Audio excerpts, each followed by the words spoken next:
If you don't like boring news but still crave the truth, then dive into The Robert and Crew Show. From mind-bending conspiracy theories to wild weather phenomena, we've got it all. Ever wondered what's really happening in your hometown, or what secrets the global news isn't telling you? We dig deep into the core of every story, unraveling the mysteries one podcast at a time. Join Robert and the crew as we navigate this vibrant, ever-changing cyberpunk landscape, bringing you interviews with the most intriguing minds out there. Whether you're a skeptic or a believer, a news junkie or a weather enthusiast, there's something here for you. So strap in, listeners, because we're about to take you on a ride through the neon-lit alleys of truth and intrigue. This is the Robert and Crew Show, where the future meets the fantastic.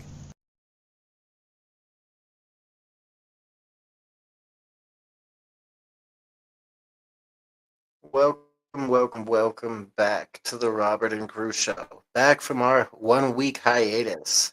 This is season 5, episode 1. I hope everybody tonight is ready for the return. Hey, Julie, how are you tonight? Hello, Julie.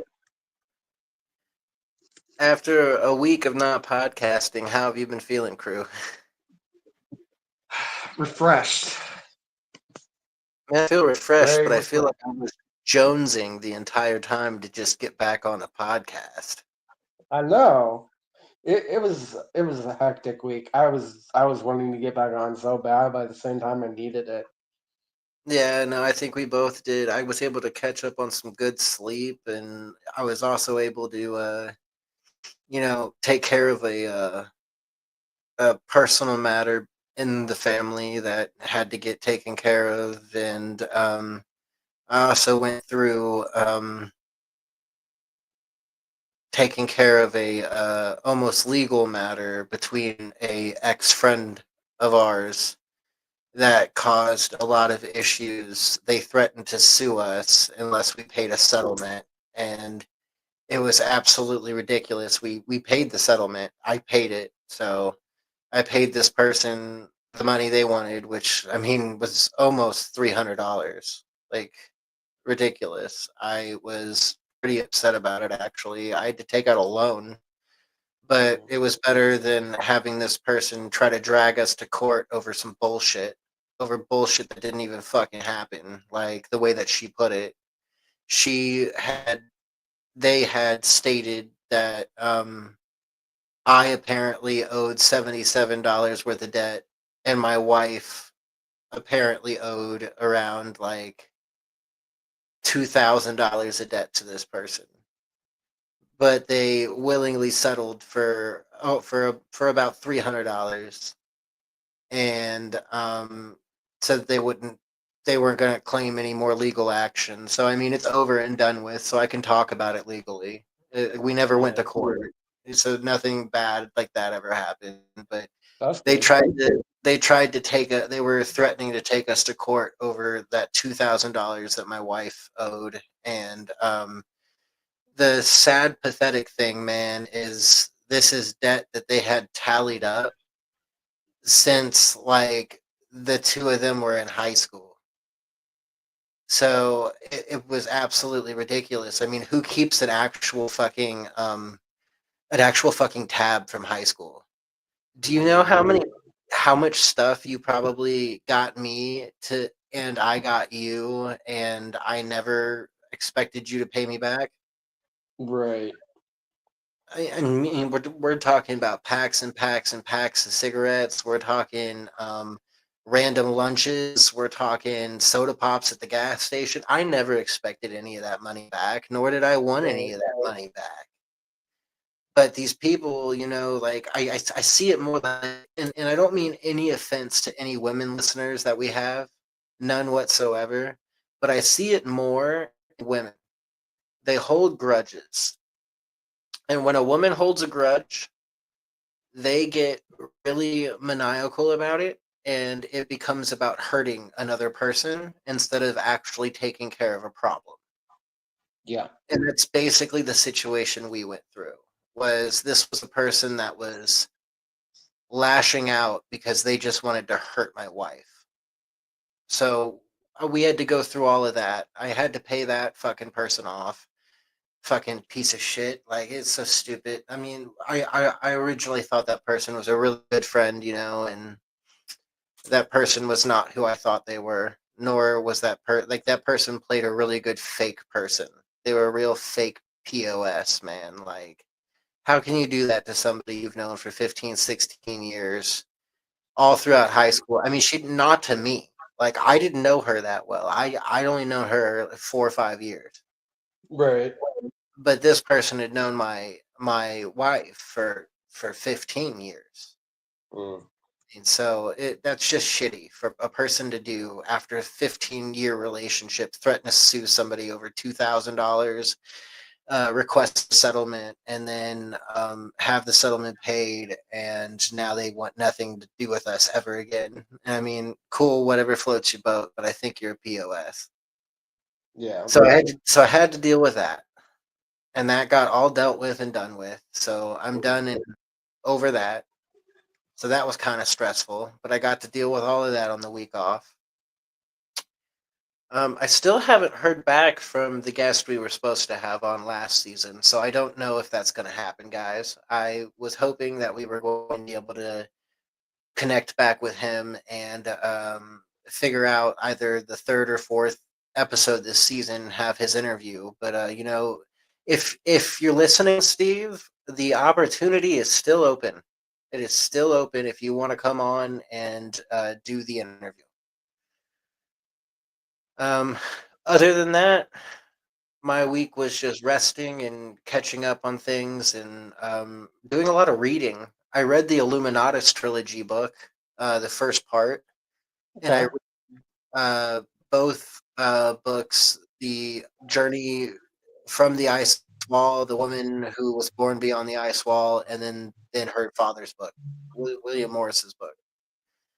So I Yeah. read both of those, or all three of those books.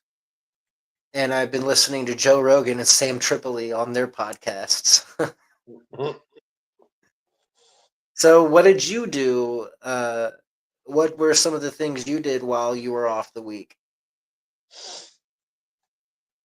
Work, rest, Pokemon. Of course, the Pokemon. Hmm. Always. Pokemon's life, man. Yeah, Pokemon's pretty awesome. My kiddo loves it. I love it. Everybody that I know loves Pokemon. It's something that humanity can bond over. Oh yeah. So, anyways, you know that tonight, what are we doing? Your life story. Right. So I'm gonna let you start this off. However you want to start this off, crew. Okay. Let's go on and go back to the beginning. A touchy subject. So you were adopted. Correct. What was your original family like before you were adopted? So just so everybody knows, I'm throwing this out there now. This is definitely a triggering episode. So this is your trigger warning. If you don't like to hear about children being hurt, I would leave now. I'm not going to go into extreme detail or anything like that, but this does involve kids getting hurt. So if you don't want to hear that, then this is your chance now to leave the stream. Yeah, and I'm gonna have to go ahead and light up a cigarette for this. So starting from the beginning, when I was born into a family of a mother named Angela and a father named Michael. Michael was never really in my life until I was like I wasn't even 19. I was probably 24, 25 when my father came into my life. My father only has a little bit of meaning to what happened to us when we were younger. He was not a problem. He was mentally not there. He could not take care of us. He was not the issue. My mother was. So before I was born, I had a sister that was born. Her name was Angel. Um, Angel was when she was 5. I was 2. So, or I may have been 1. I was either 1 or 2. But either way, she took care of us kids. And there was my brother Mike, another brother, and then another brother. I'm not going to say their names because I don't know if they want their names put out there, but my 2 brothers and my sister Angel. Or my 3 brothers and my sister Angel. So when I was born, my mother wasn't taking good care of us kids. She didn't, she prioritized drugs over children. She also prioritized a woman beating, child essay loving, weird freak who is in prison in Missouri in Jefferson City. His name, I'm not going to say his name because I don't want to glorify, or like, I'm not glorifying what he did in any way possible at all. He's going to burn in hell if there is one. But I will not say his name live on here because I don't want to give him any attention whatsoever. But this man was my mother Angela's boyfriend. He had some sons of his own, and they lived with us when we were younger.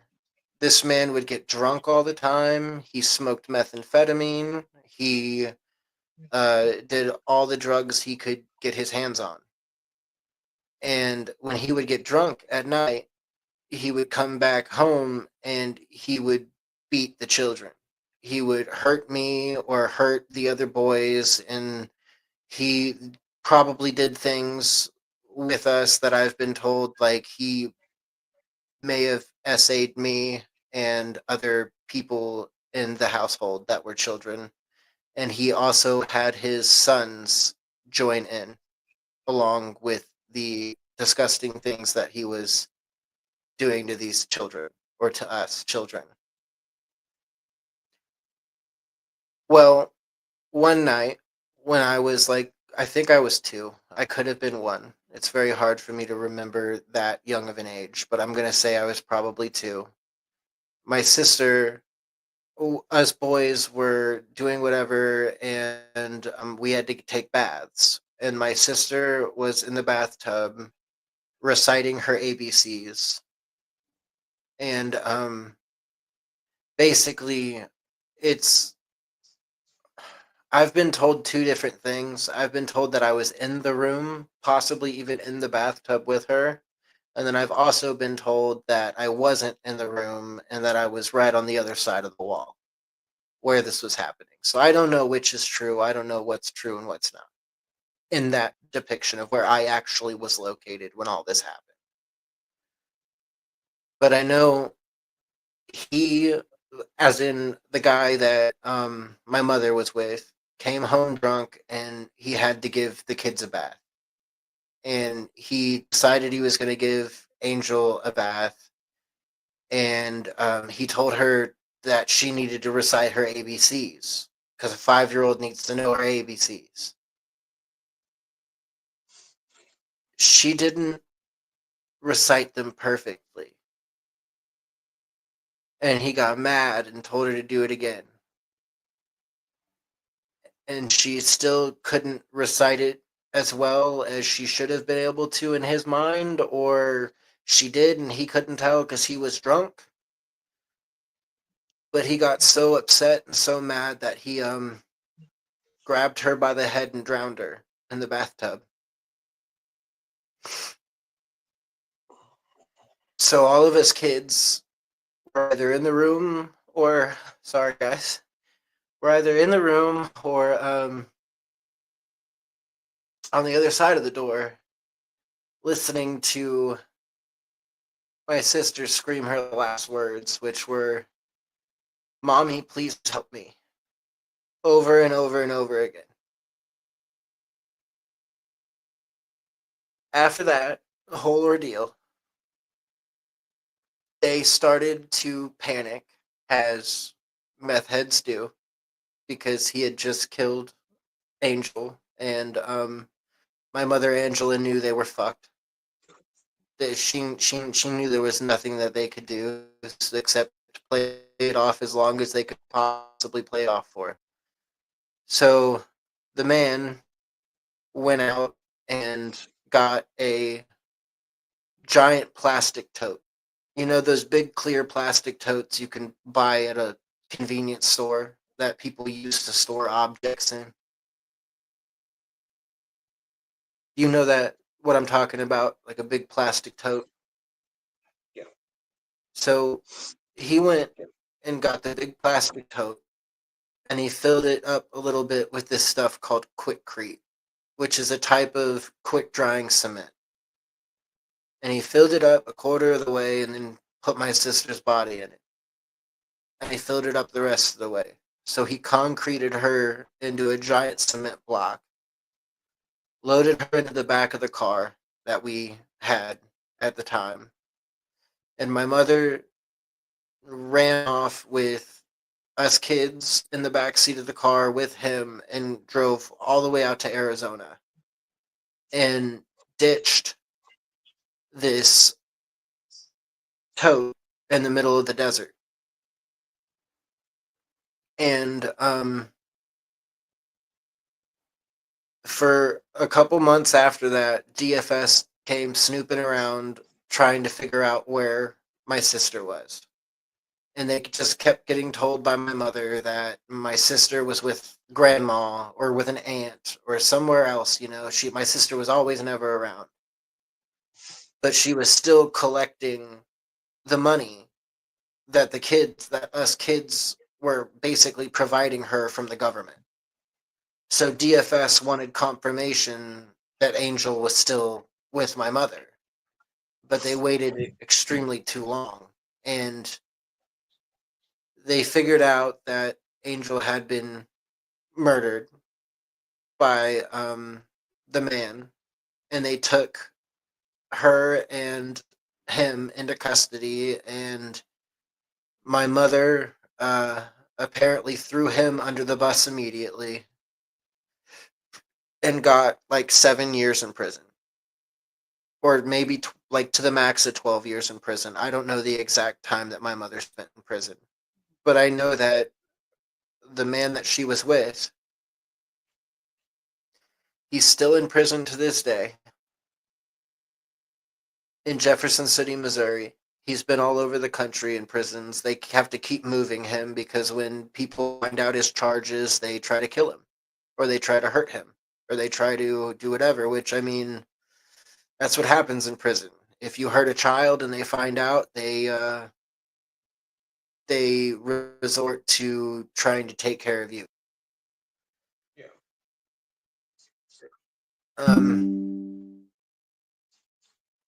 So when all of this was going on, my mother was in prison and he went to prison, and we got put into the foster system. And I probably went through a crap load of foster homes. I don't know the exact number, but I went through a ton of foster homes. And I kept getting ripped away from foster homes because the people they would put me with would end up being bad people, where they were either using children for money, using children for their own nasty, disgusting needs, or going around and parading the children for government money. In one way or another, it always leads back to money.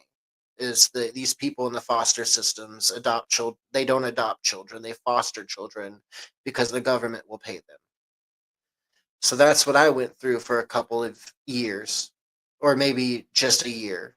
And my my adoptive parents, who are the most amazing people in the world, I did struggle for a very long time, um, understanding and trusting them, because it was very hard for me to trust anybody. When you go through that many foster homes and you the only thing ever around you was always change, it starts to really freak you out and bother you when people show up in your life, because you don't know if those people are going to be in your life forever. They might be in your life today, but they might be gone tomorrow. You know what I mean? So as a child, I couldn't understand why it was happening. And it's also one of the reasons I struggle with God as much as I do, because people are always saying, God is good, God is great, God is this. Yeah, well, God let my fucking sister die. And that's what I struggled with forever. Was if God cared and loved and wanted all of this stuff from everybody, then how could God allow a child that's so innocent, that's done nothing wrong, that only could not recite her ABCs? Why did he allow that murder to take place? And then you have to remember that there's balance in the world. With evil comes good, with good comes evil. But I blamed God for a very, very, very long time. Probably till I was 17 years old, I blamed God.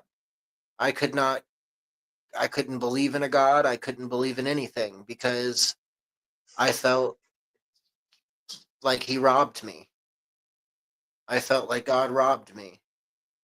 And I had to look at it on other perspectives, because I used to cry at night. I used to scream and cry at night and yell, why wasn't it me? If you're real out there and you hear me, let me trade places. Let her come back and take me instead. And I'd never get an answer. You know, I struggled with that for a very long time. I had night terrors, man. Night terrors that were so bad. The only thing in my night terrors that I could hear were a woman screaming and yelling and plates and dishes breaking.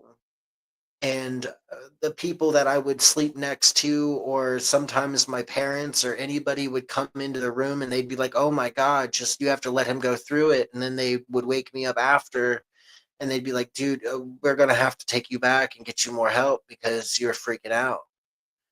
And these night terrors frightened people. They scared people. They got real bad. I would say my sister's name in my sleep. I would get really upset with myself when I would wake up, but I would never really remember the dreams.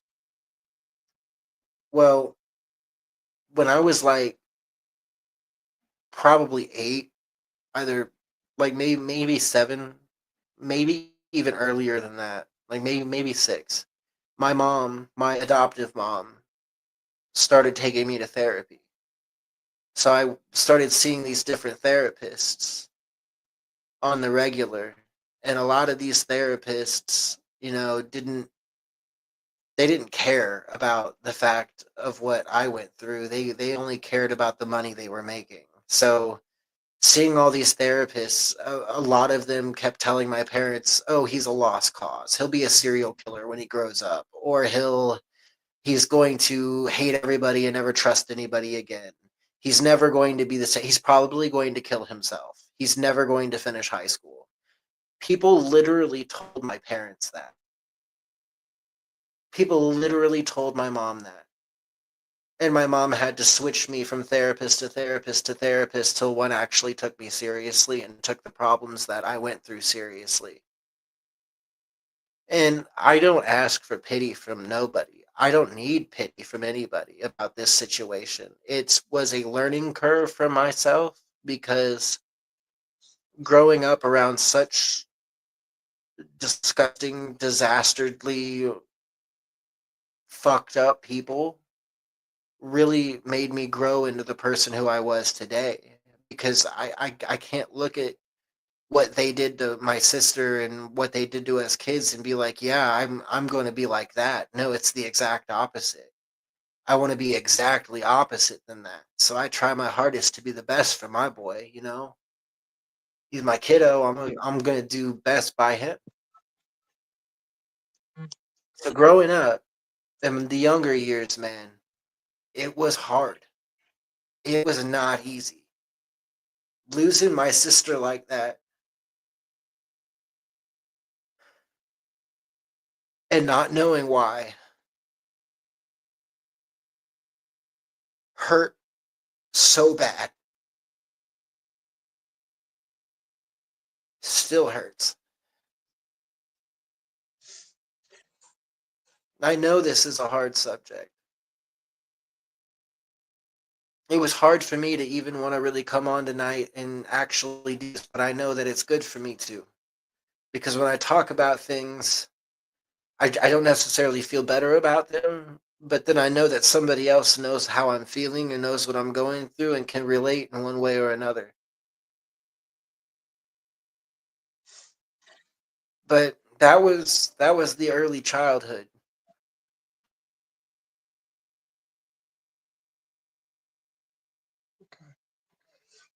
All right, so give me a moment because that literally broke me, dude. Because I know that's a tough subject for me to even talk to you about.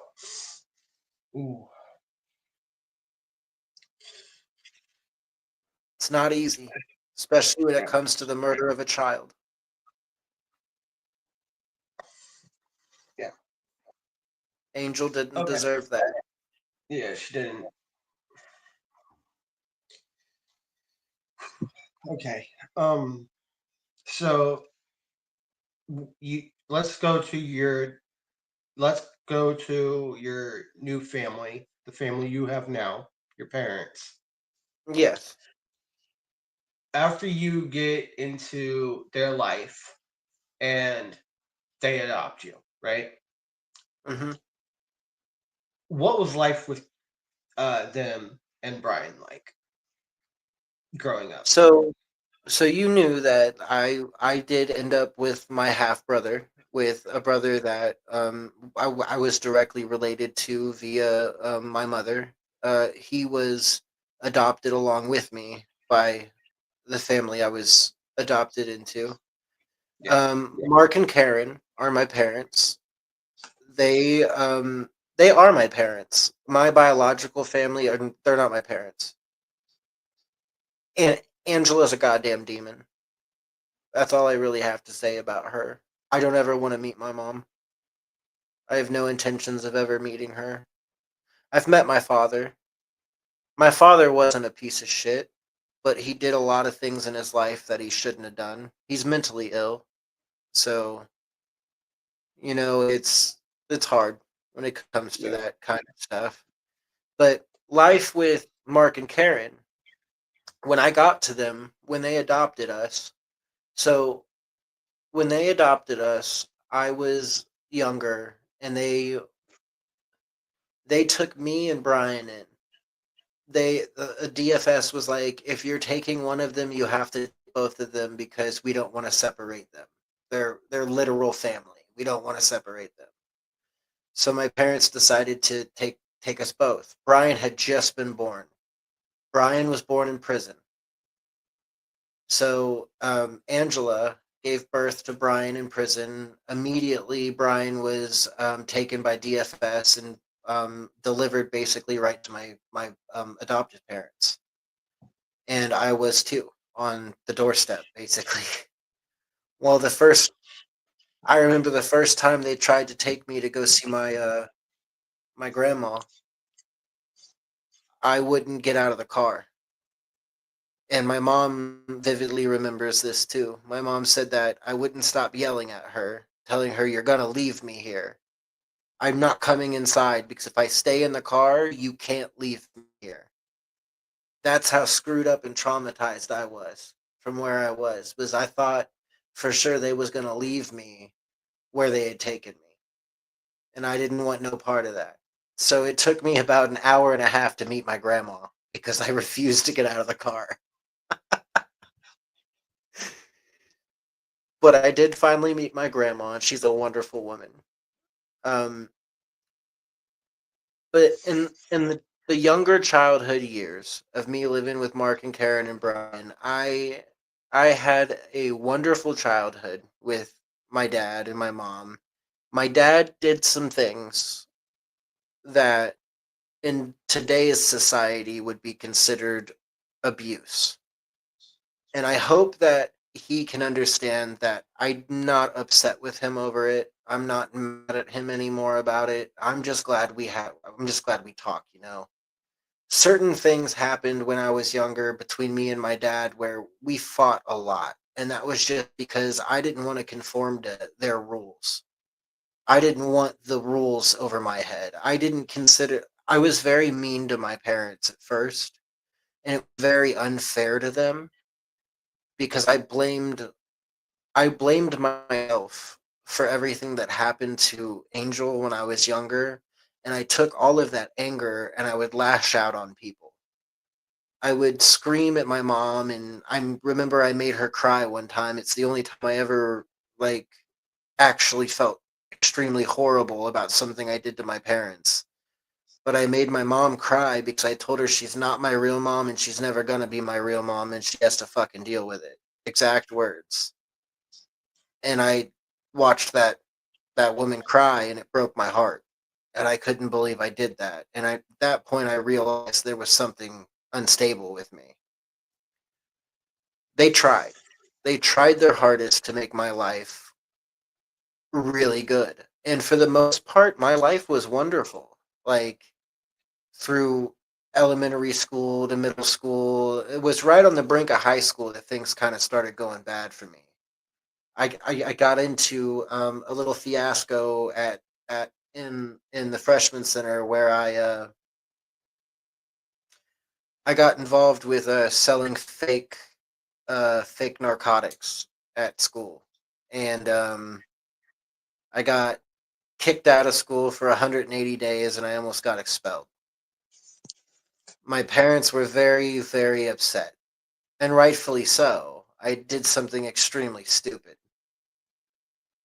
Um, Basically, the person that I gave the stuff to gave it to another person, and that person couldn't get anything else from me, so they ratted me out. As I didn't help them get more stuff, they ratted me out. And as in stuff, it was my own ADHD medication back in the day that I was trying to peddle at school because I knew people would buy it. Um, so I did that, and that was not very smart. I also ended up that same year in ninth grade. I ended up going to a child psychiatric hospital called Crittenton out here in Kansas City. Um, I had to go to Crittenton because my family found out that I was um, self harming. I was cutting myself and I was threatening suicide, and I had a lot of dark poetry. I'd write a lot of poetry, and my parents would find that poetry, and like my mom used to say, it was some of the best poetry she ever read in her entire life. She was like, "You're such a good writer. That's the craziest writing I've ever seen in my life, and it's so good, but it's dark. There's something wrong with you in that aspect." And she wasn't wrong. A lot of my poetry was about death because of everything that I'd gone through, which is why I've told you I click with Anubis. You know, I've gone through so much death in my life that I picked the Egyptian god of the dead, or basically, he's the Egyptian god of mummification and embalmment. But I picked him because I felt the most connected with Anubis. And I saw Anubis twice. I've already talked about that story on the podcast. We can talk about that later on, maybe. But I saw Anubis and I picked him, and it started to help me through life after high school and after all of that. I did while living with Brian and Mark and Karen. I ran away a couple of times when I was younger. Like that was fun. I got into quite a bit of trouble for that. I also Yeah, Dad, this is going to be kind of a shock to you, maybe. I don't know if you ever watched this episode. I'm sorry. Sorry finding out this way. I did get away with on multiple occasions, but I also got caught one time. I would steal my dad's car and I would drive it around at nighttime with only a permit. I didn't have a driver's license at the time. And then the one time I did have a driver's license, I stole my mom's van and drove that around at 2 o'clock in the morning. And I thought I was slick, and I came back and I turn on or I go into I come in from the garage where I parked the car at, and I come in and I'm like, yeah, I'm gonna just go right upstairs, go back to bed, and get up in the morning and act like nothing happened. Well, guess what happens? The living room light turns on, and my mom is in the chair, sitting in the rocking chair right there in the living room. Where the fuck were you? And where was my car? Oh yeah, that was one. So I got caught doing that a couple of times.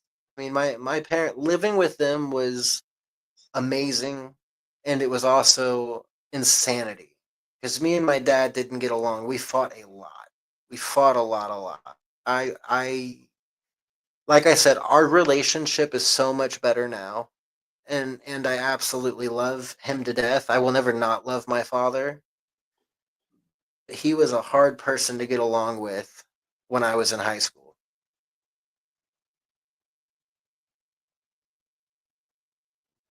I believe it. Yeah. Okay, let's go to um, high school years.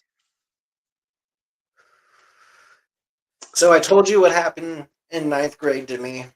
Yeah. Um, I did end up coming back to school. My parents got a really good lawyer, and my therapist at the time told the district everything that I'd gone through as a child, and basically the district forgave me, and I was allowed to come back the next semester at the very end of the semester, at the end of ninth grade. So at the end of ninth grade, I finished out the school year, and then I went on to 10th grade.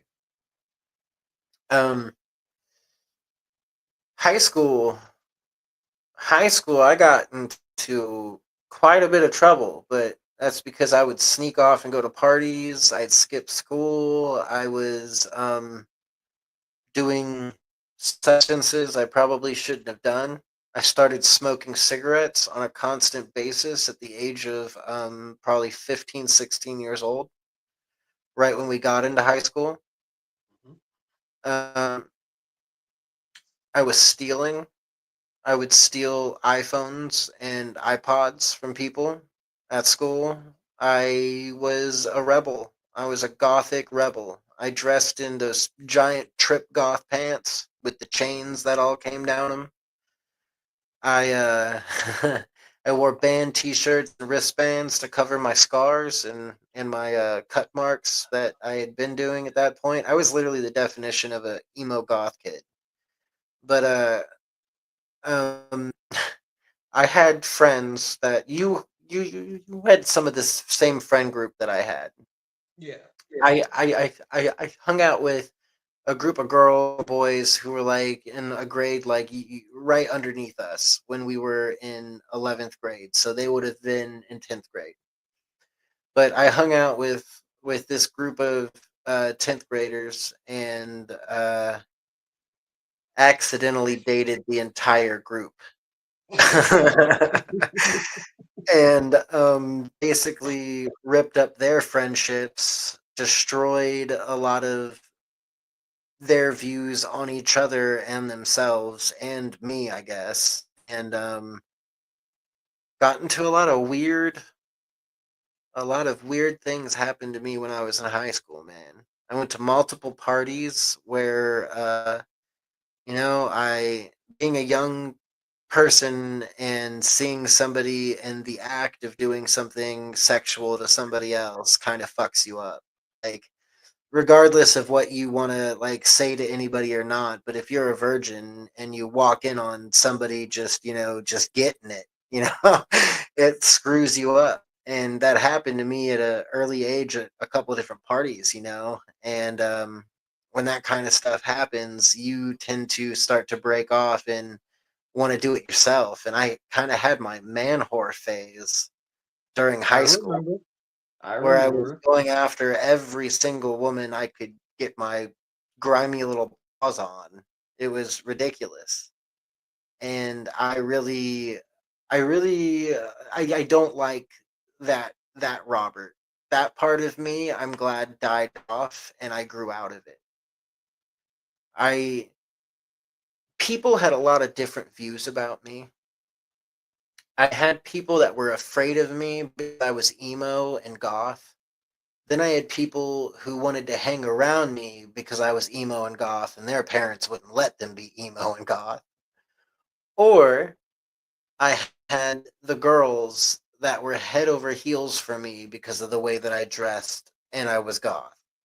So that it just brought all of this attention to me that got me in a lot of trouble. I would go around and I would purposefully pit people against each other because I knew I could do it. I know that I I did it remember. you and Justin a couple of times. I know that basically I got caught doing stuff with a friend's sister and they never forgave me for it. I got in a lot of trouble for that. Um, me and you stole some alcohol from my parents and we got in trouble for that. I remember, wasn't it your mom that came up to my house with you in the back of the car and she demanded to talk to my dad?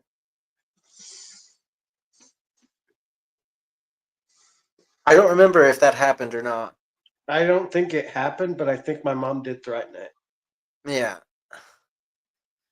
So there was all of those times that we raided liquor cabinets we weren't supposed to. I remember I got arrested twice as a teenager. One time I had a guy on top of my car that I was driving around in a parking lot. We were doing donuts and we got pulled over by the school cop who ended up letting us go, but he put us in handcuffs at first and he was 100% right to do so. I was basically endangering one of my friends' lives.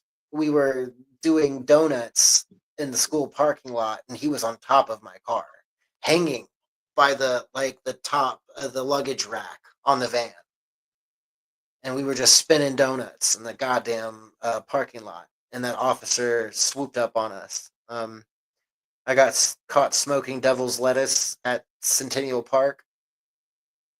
Um, by a couple different cops. I struggled a lot as a teenager because I didn't feel like I fit in. Nowhere that I was, I didn't. I had you and Jordan and a couple other people who I were like, these people actually get me. These people understand me. I'm gonna hang out with these people. But every time I got involved with a woman, nobody told me that I was being stupid, or if they did, I was not listening. I was So one it of was, them. yeah, it was really dumb. Oh yeah, Julie, the things we do in high school are absolutely ridiculous. I shouldn't have done Oh yeah. anything in high school. So yeah, that was basically the high school years, man. I remember there was one particular thing that we done in high school that you did not bring up. This one got me every single time. Senior year, you literally out of everyone had to literally get between me and that one sophomore or no junior or whatever, and I got suspended uh, for 3 days and was not allowed to go to the cafeteria for a whole week. I think I remember that. That was when after me and Georgiana broke up, and this junior was talking mad crap about Jennifer. Right. Now, after all of that, we both know where it goes. It goes into the skate Oh park. yeah. Oh yeah. Let's go to the skate park days. This is okay. So this is when I got you into my group, my first group. The only group that you know of. You don't know about this. You kind of do, but you kind of don't know about the second I group. knew people in the other group, but I didn't know them when you were hanging out with them. You knew Devin Yeah. because he moved on to the second group alongside me.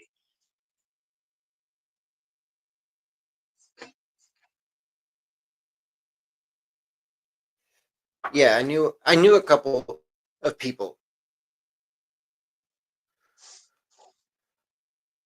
I was really big into skateboarding after high school. Crew and I used to go up to the park all the time just to skate. And when we got up to the park to skate, there was some kids that were our age, and there were some kids that were a little bit younger than us. And they all hung out at the skate park, and we all went over to each other's houses. Some of us dated each other. I mean, I lived with a couple of them. I remember literally hiding in this one chick's house while her family was there, and literally staying over there. And they were of oh my goodness, I always forget if she Vietnamese. Maybe they were Vietnamese, and I used to, or I don't know, were they Vietnamese? The girl I'm talking about. We know. We'll call her M. Yeah. So I stayed over at M's house for a week without her parents knowing, living inside of her room, literally in her closet, without anybody knowing I was there. And then one evening or one day when nobody was there, M's dad came home early and found me in the house. And it was one of the scariest moments I ever went through in my life. I thought this man was going to kill me. He was livid. He was so upset. And then somehow, like a week after that, I was allowed to hang out over there all the time. I think M had told her dad what I was going through and allowed me to stay there for a little bit longer and hang out with their family. So I got to go to the casino with them and hang out with them, and that was kind of cool. And then I had a fling with a person we'll call C, and that was one of the worst decisions I ever made in my life. And I will never, ever, ever. I'm so glad that that was the only bad decision like that I really made. And I was lucky that I got out of that the way that I did, but a lot of sketchy stuff was going on between both parties, and it freaked me out, to be honest. And I'm glad it ended. Then, after that entire escapade, I ended up following a girl all the way out to St. Louis. We'll call her B. I followed B all the way out to St. Louis, and I couldn't find a job out there. And DFS showed up because B's parents weren't good people. Like they meant to be good people, but they weren't good people. Like they tried. They had their own addictions and vices. I'm not going to talk shit on them because I know how hard it is to grow up now. We're both adults. We know how this works. Yep. So I'm not going to talk shit on anybody, especially anybody that goes through anything like that. But her parents basically kicked me out of the house, and I was homeless for 3 weeks, almost an entire month in St. Louis before I met a priest out there that helped me out a lot and got me home. So God bless him. And then after that, I found a really bad person who you don't really know about. You and I weren't talking at this time, but I moved in with a guy. We'll just call him Rick. I moved in with this guy Rick, and Rick was living with his girlfriend, who lived at her grandma's house. Rick's girlfriend and grandma went out of town one day for like 2 or 3 days, right? And Rick and I were it's very hard for me to say because I don't like reliving this, but we were literally smoking meth and doing dope together and just doing dumb shit together when we were younger. And he decided to thought it was a great idea to steal his girlfriend's grandmother's money and jewelry and truck and go pawn all of that stuff. And I ended up being questioned by the police because of all of it, and he ended up going to jail because of all of it, and we never really talked again after that. Thank the freaking Lord. I don't really ever want to hear from him again. Um, but after that, I came back to the skate park trying to find out what happened to everybody, and nobody was really hanging up there anymore. So I went. I wasn't even living in that area anymore. Yeah. So I went and I left and I went up to I went somewhere else and I found a group of people. Uh, this one guy, we'll call him Andy. He was one of the coolest guys I ever met because him and his wife actually put me up for a while and helped me out. And I think the same Andy actually put you up for a while and helped you out. So Are you talking about Robin's husband? yeah, I know that you and him didn't have very good stuff happen or whatever between y'all or whatnot, and I'm sorry.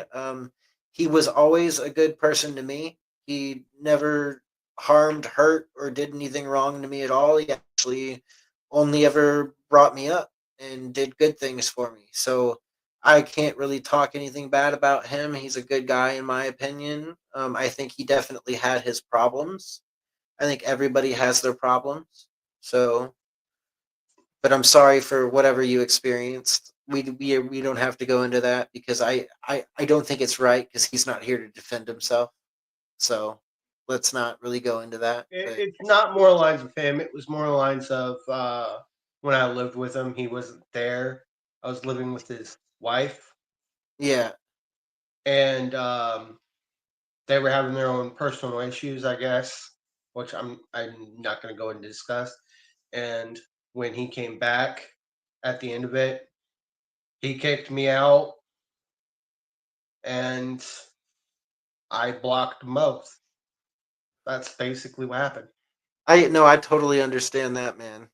Yeah, And it's weird because that's another man's woman, and he didn't know what was going on, or he had his own scenarios going on in his head. So you can't really get right, upset with him for right. whatever Oh, action he did. I'm not upset with him. I let it go. I just I didn't like I blocked them both because I didn't want to get caught in their No, drama. I totally understand. You did the right thing. You did the Yeah. right thing. Um, but I he helped me out, picked me up, and then I ended up with my ex-wife.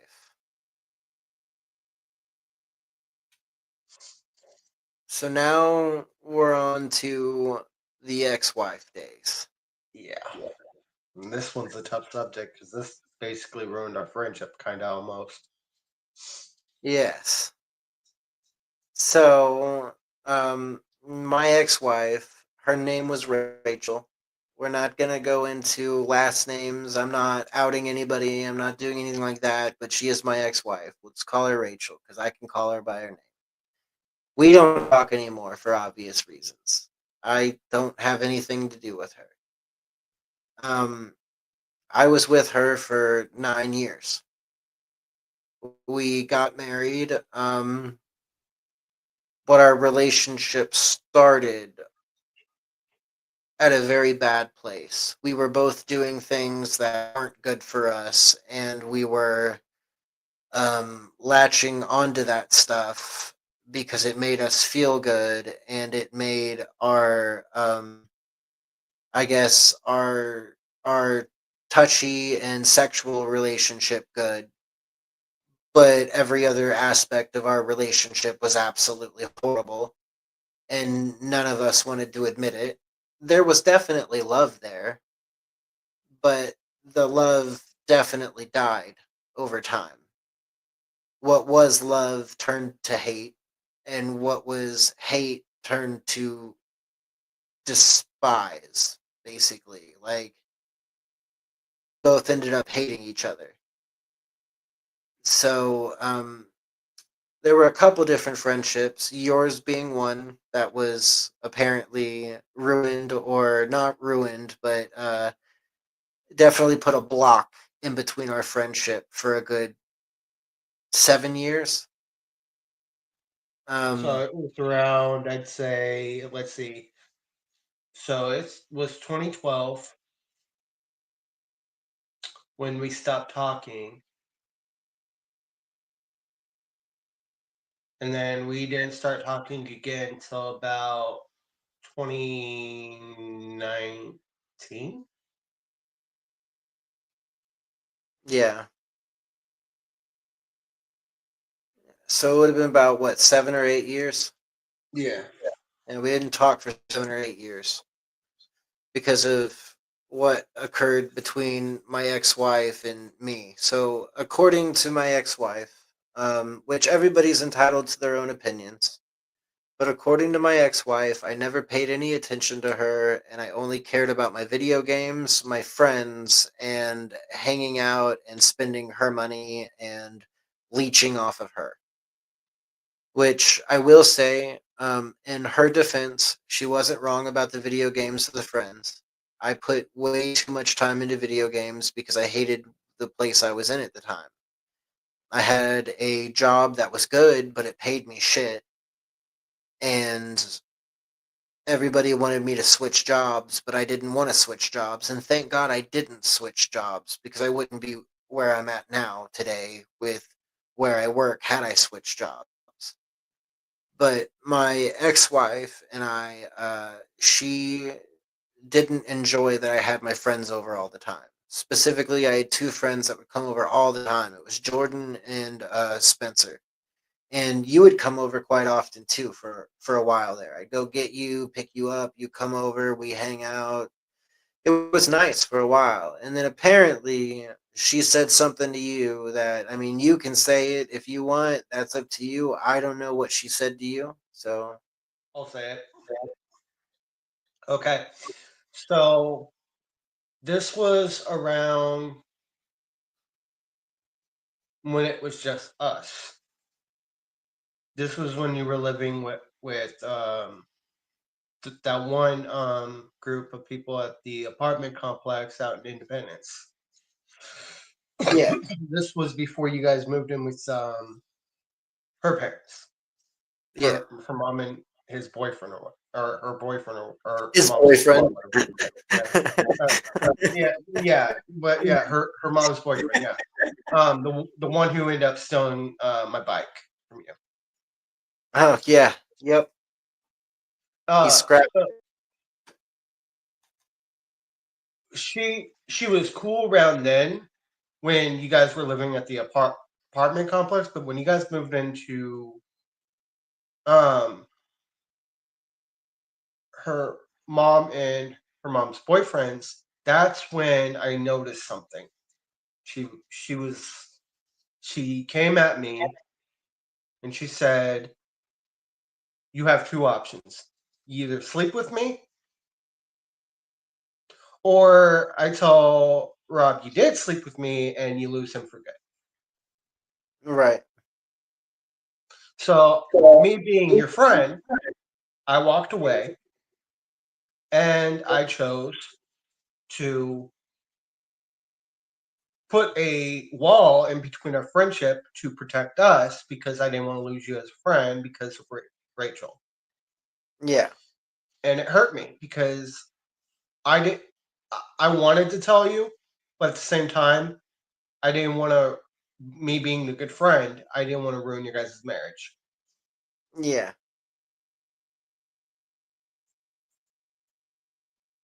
Yeah. Like it hurt me a lot around that time because she was basically she didn't want us to be friends. I already knew. Yeah.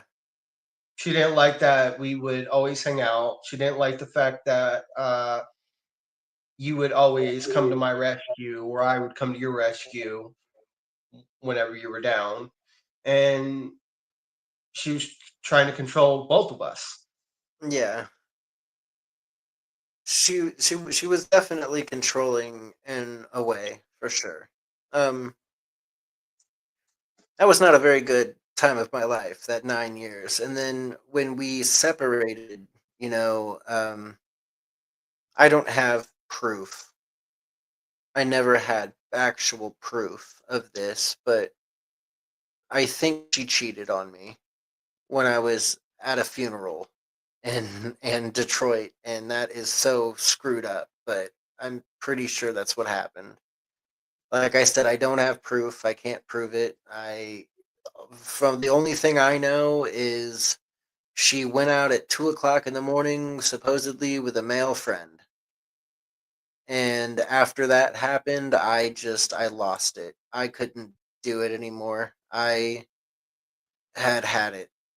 We had had so many arguments. I was not in the right headspace. I knew the love was gone. There was no saving that relationship. So I ended up leaving her, and I was pretty torn up for a good, like, probably, my God, man, like, I've was tore up for about a good 6 years, probably. Like, even though I'd gotten into a relationship and I love this person, I love my wife now more than I've ever loved anybody. More than I've ever loved anybody, man. She's the best. And so is my son. They're both amazing. They're the absolute most amazing people I've ever been around in my entire life. So I wouldn't trade them for the world.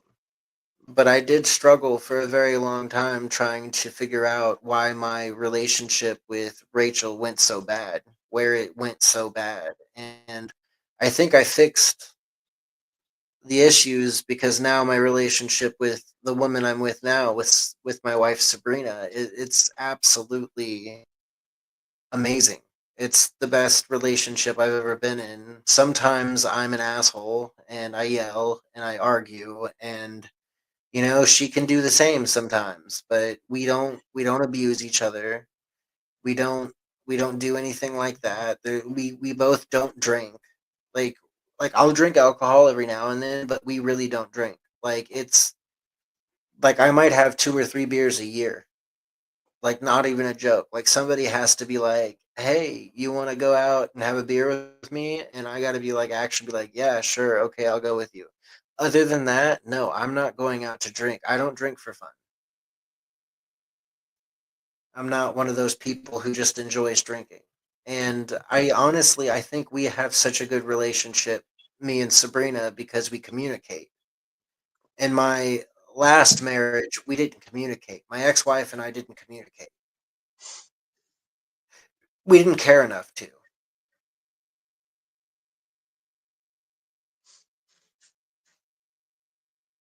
It's hard, Yeah. man. The Yeah, it is. I know for a fact it's hard when it comes to communication in marriages. Oh yeah, man. Like I know you went through it. You had Sarah who just completely ruined you for a good 3.5 years. So I mean, I get it, and a lot of men understand it. A lot of men understand what we've gone through in that aspect. Divorce is terrible. It's horrible for the men and it's horrible for the women. But honestly, it's worse for the person who actually cares. And both of us have been that person. the person who actually cares. And our spouses were not. They didn't care. They did not show that they cared. They did not want to care. They only acted when it benefited them. So, I feel like a lot of men and a lot of women go through that. It's not just men and it's not just women, because men do it to women too, and women do it to men. So, marriage is a hard one, man. When you're working a marriage through, you have to be 120% communicative. You have to make sure the other person feels loved. You need to tell them that they're loved all the time. You need to go out of your way to do nice things for that person. You shouldn't argue unless it's absolutely necessary, which I'm not saying don't argue at all, but you shouldn't argue unless it's absolutely necessary. If somebody misplaces something, okay, whatever, catch an attitude for 2 seconds, then go chill out, because it's not the end of the fucking world. It's just an inconvenience to the other person. And when people start fighting over stupid small things, that's when relationships go bad. The second you want to attack somebody over them spending some money that apparently both of you knew about, and you put it up somewhere and somebody decided they needed something so they took it, you get upset, but it was only like $5. What the fuck are you getting upset for? You know what I mean? Like, I've done that. Like, I in my last marriage, not really. I mean, I think she felt like I was doing that to her. So I'm like, okay, I mean, maybe. And I'm sorry if I did do that. And I hope she knows that I don't hate her. I don't hate Rachel. I consider our marriage a life lesson. A very, very hard life lesson that I had to learn, and it hurt. And it hurt very, very, very bad. But it was a life lesson. Dude, there were songs that I couldn't listen to after the marriage for years. Two of my favorite bands, man, I couldn't listen to them for 2 years because of how messed up it made me. One of them being Bastille, who I absolutely love.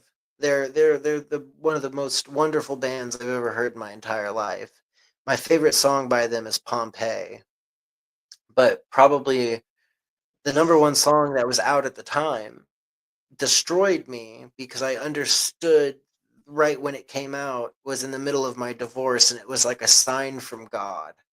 Like, if we want to talk about actual signs, like from the great beyond or the mysterious wonderment of God and religion, if we really want to talk about miracles and mysteries and signs, when I started to go through my divorce, the number one song that hit the charts on the radio was Bastille, and it was Happier. Do you know the lyrics to Happier? Mm-mm. So, in one of it says, on one of the lines that I can remember that like got to me and would make me cry every time I heard it is, I may not like this, but I know that you'll be happier. Happier. I just want to see you smile, but that means I'll have to leave. He's basically saying that his relationship isn't working anymore, and he knows it's not working anymore because she's not happy.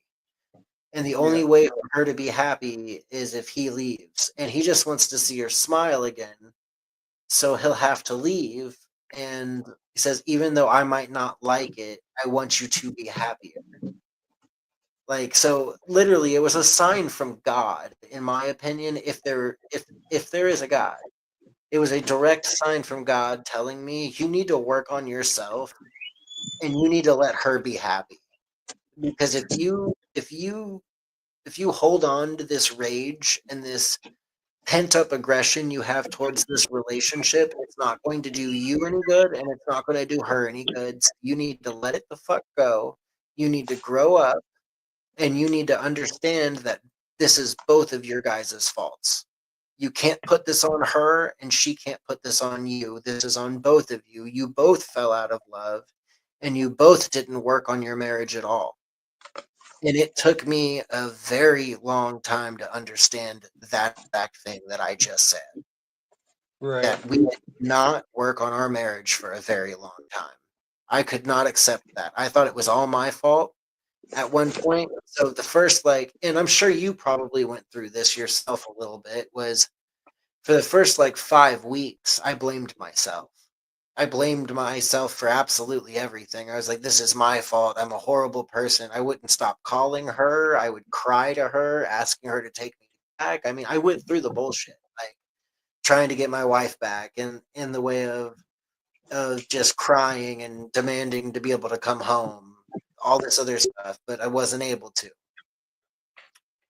Right. So the first 5 weeks, I complained, bickered back and forth, cried, demanded to come home. Nothing was working. And then I realized, okay, well, then it's obviously not me, it's her. So I started getting very angry about everything and blaming her for all of it. And that went on for a year, man. Probably not maybe a year, maybe even 2 years. I blamed her for 2 years. You know how unhealthy that was? Very. Yeah, I just went through blaming her and constantly thinking about her in different aspects, going, this is fucking, she's such a dumb bitch, blah, blah, blah, blah, over and over and over. I mean, it got so bad, man, that I went to her house and I screamed the C word at her. I feel horrible about that. In front of God and everybody, outside in the middle of the neighborhood, I called her a stupid cunt, which was horrible. I should never have done that. And I am so sorry that I ever did that. That's the worst thing I've ever said to somebody, I think. And I don't like that word. I think it's a disgusting, nasty word. I won't repeat it even after I just said it. I'm sorry I even said the word. But I said that shit because I was mad. And then it took me fucking 2 years, almost 3 years to realize it's both of our faults. It wasn't just her, it was me too. And it wasn't just me, it was her too. And you have to realize that.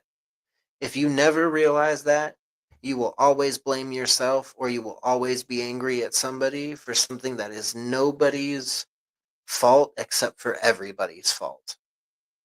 And that's what it comes down to. Because if you look at it from a perspective of, I just ruin things, or I just hurt people, or I just do this, then you will never get better. You'll never get better. You'll just sit in sorrow and despair going, why do I do this? This is horrible. I'm such a terrible person your whole life. And that doesn't do good for nobody. And I had to learn that real quick. I still think I'm going to check myself into some therapy because I know that I need it.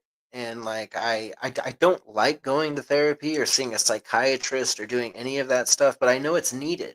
So, and I'm not saying that you should get on medication that any psychiatrist or therapist tells you to get on. No, I mean, if you don't want to do medication, don't do medication, but seek out therapy because I think it's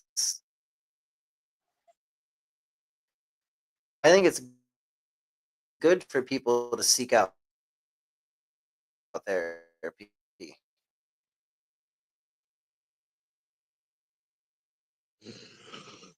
Yeah, I agree. I even thought about doing therapy at one point, but at the same time, one problem is it's so expensive.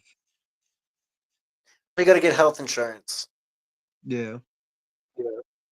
Yeah. If you And get certain health insurance, he's my therapy. I feel that my little furry cat friend is my at-home therapist right now myself. So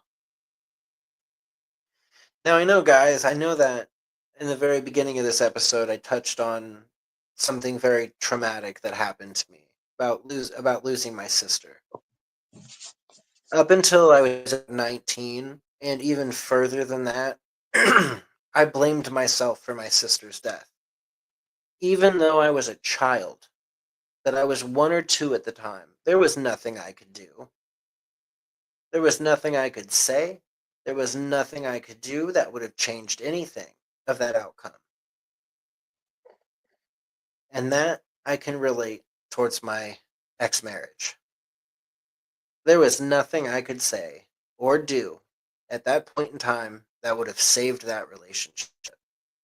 And I think sometimes in life, there are just points where there is nothing we can do except pray and hope for the best.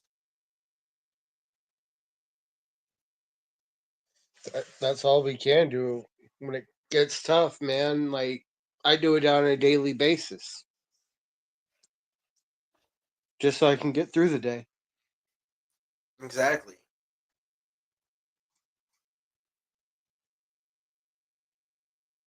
Well, what else do you want to know? Well, I mean, we basically covered the hardships and the good parts. So from your ex to now, what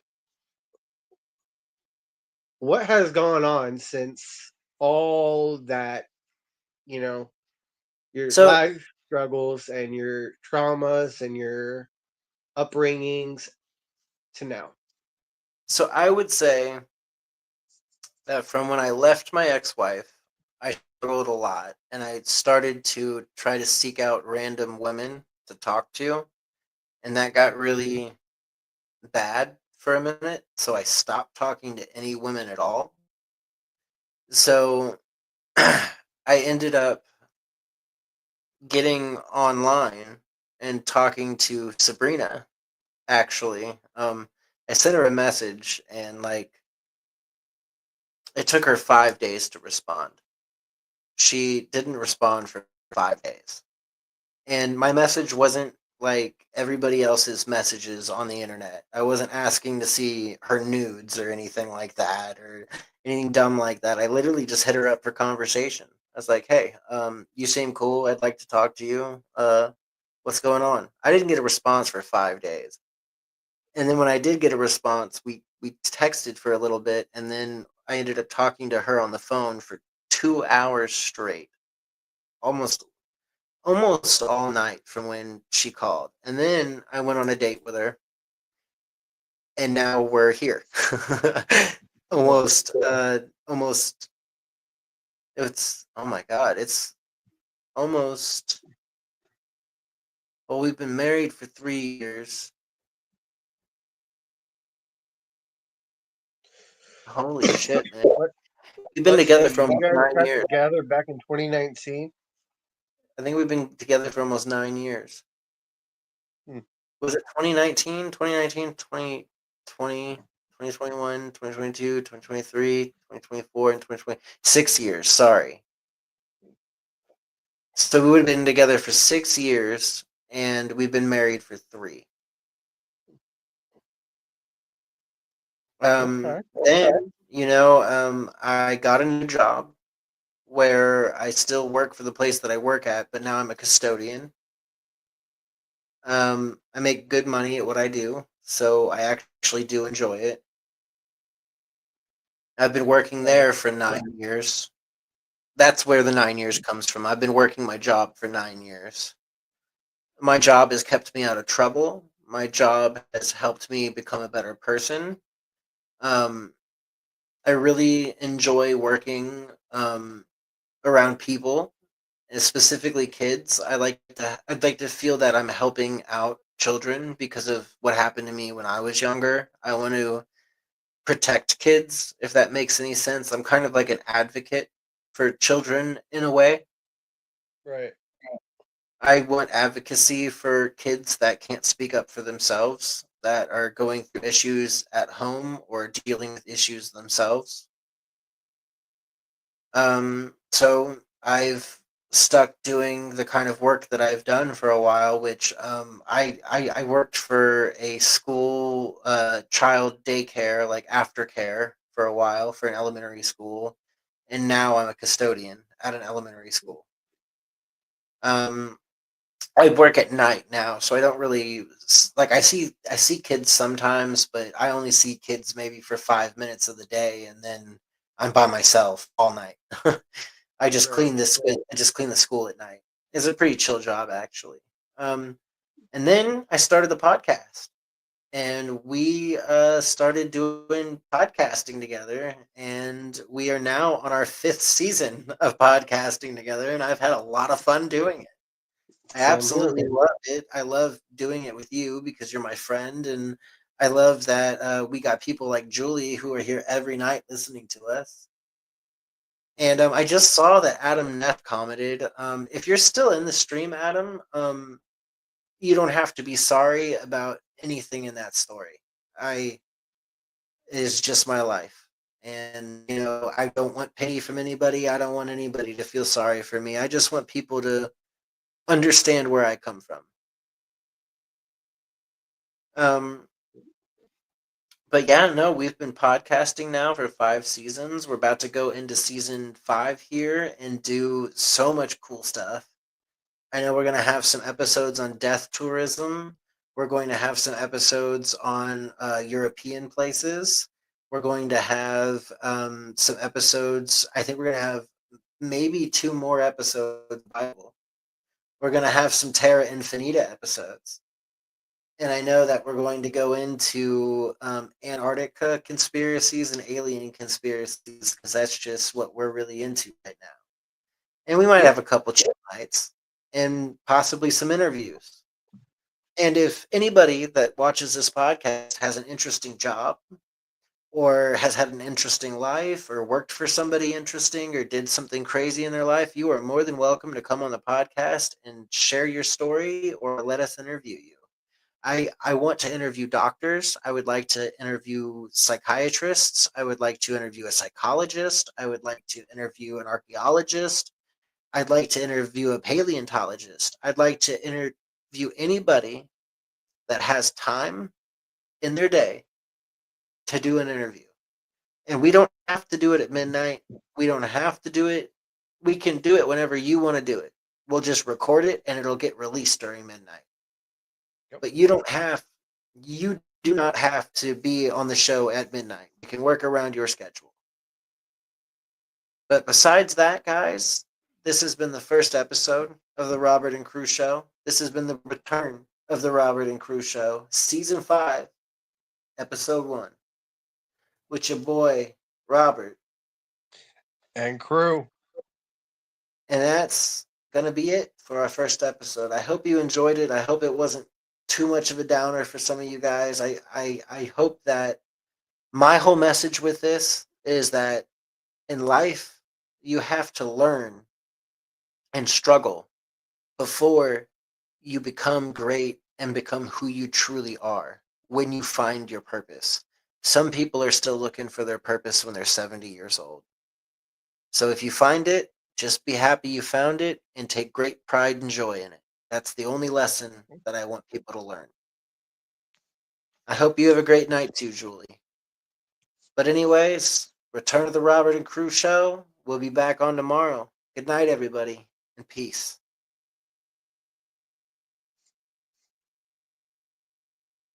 If you don't like boring news but still crave the truth, then dive into The Robert and Crew Show. From mind-bending conspiracy theories to wild weather phenomena, we've got it all. Ever wondered what's really happening in your hometown, or what secrets the global news isn't telling you? We dig deep into the core of every story, unraveling the mysteries one podcast at a time. Join Robert and the crew as we navigate this vibrant, ever-changing cyberpunk landscape, bringing you interviews with the most intriguing minds out there. Whether you're a skeptic or a believer, a news junkie or a weather enthusiast, there's something here for you. So strap in, listeners, because we're about to take you on a ride through the neon-lit alleys of truth and intrigue. This is the Robert and Crew Show, where the future meets the fantastic.